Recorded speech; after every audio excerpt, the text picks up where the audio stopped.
Good morning, ladies and gentlemen. Today is Tuesday, the 9th of March, 2021, and we are in session NF7 of our unit. And your I can statement is I can orient myself to a nonfiction text by reading the front matter closely to formulate questions and grow initial ideas. Um, we're going to do this a little differently because we are virtual and you do not have copies of the books in front of you, so bear with me. And I am going to start with the piece we're going to read today, which is from a book that is called Imprisoned: The Betrayal of Japanese Americans During World War II. We're going to read the section called Japanese Internment.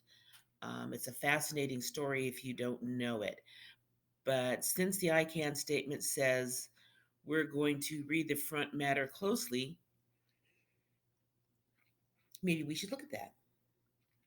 So, this is the cover of the book. You see the Japanese Americans, and when they say Japanese Americans, these children were probably born in the United States of America. Martin W. Sandler is the author. And then below that, you see some pictures from the book. And this is the title page of the book.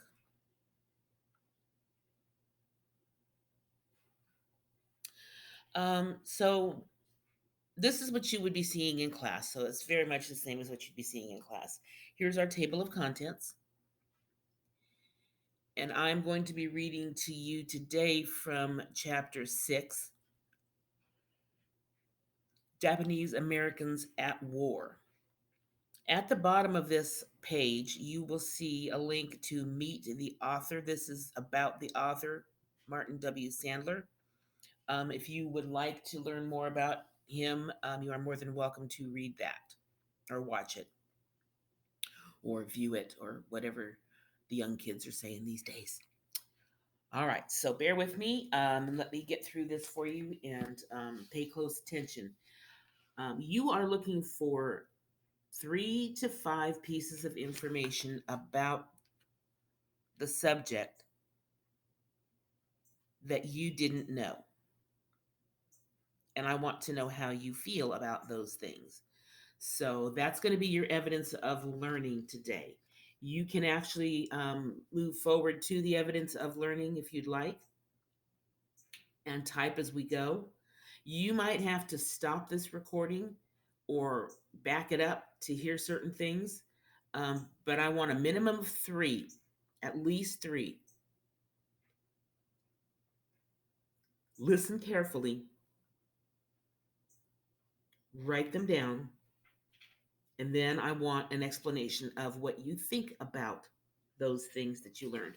So 3 to 5 things is what you're looking for, or are what you're looking for. Japanese Americans at war. On the day that Japanese planes swooped down on Hawaii's Pearl Harbor, more than 35% of the island's population was of Japanese ancestry. Yet, unlike what took place on the American mainland, there was no removal or internment of Japanese Hawaiians. There were several reasons for this seemingly surprising difference. Hawaii was far more ethnically mixed than the American West Coast, and unlike the United States, where Japanese Americans made up less than 2% of the population, the Japanese living in Hawaii made up more than a third of the population. So think about it. When the Japanese attacked Pearl Harbor, they didn't really think much of the Japanese Americans in Hawaii because the Hawaiians, the Polynesians, the Japanese, they all had that exotic Asian look. But on the West Coast, there were only 2% Japanese people, and they definitely stood out.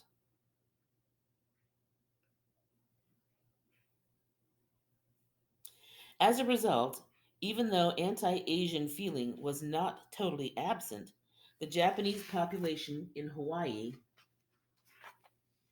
had never experienced the intolerance and the discrimination that West Coast Japanese Americans had suffered.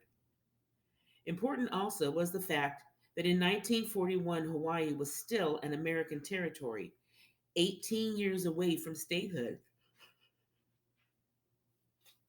So at that time, Hawaii was not even a state yet.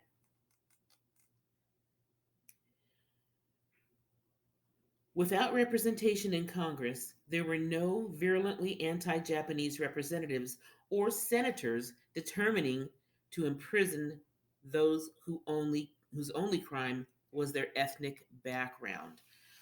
This should sound very familiar to you.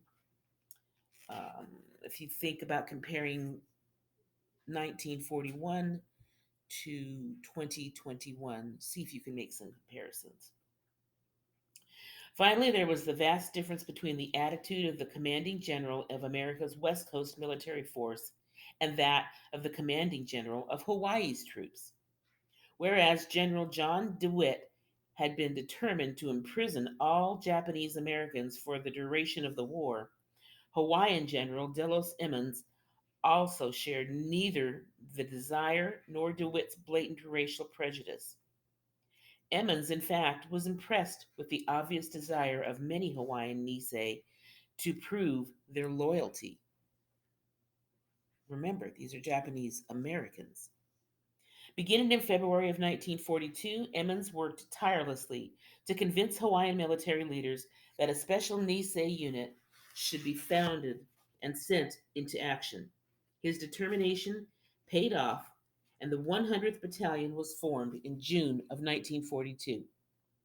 The 1,432 men, all Nisei, which means Japanese, by the way, all Nisei 100th was sent to Camp McCoy in Wisconsin for training. Later, it would complete its training at Camp Shelby in Mississippi in preparation for being sent to fight German forces in Italy. So they sent them to Germany in Italy, not over to Japan. On September 22nd, 1943, the 100th Battalion received its baptism by fire. Landing on the beaches of Salerno, Italy, the battalion, along with men of the 34th Infantry Division, began fighting its way northward toward the key enemy held town of Monte Cassino. Later, battle scarred veterans of the 34th would proclaim that the battle for the heavily fortified town was the bloodiest they had participated in, during the entire war. So bloody, in fact, that by the time the Monte Cassino was taken, the ranks of the 100th had been drastically reduced. But the 100th was not allowed to rest.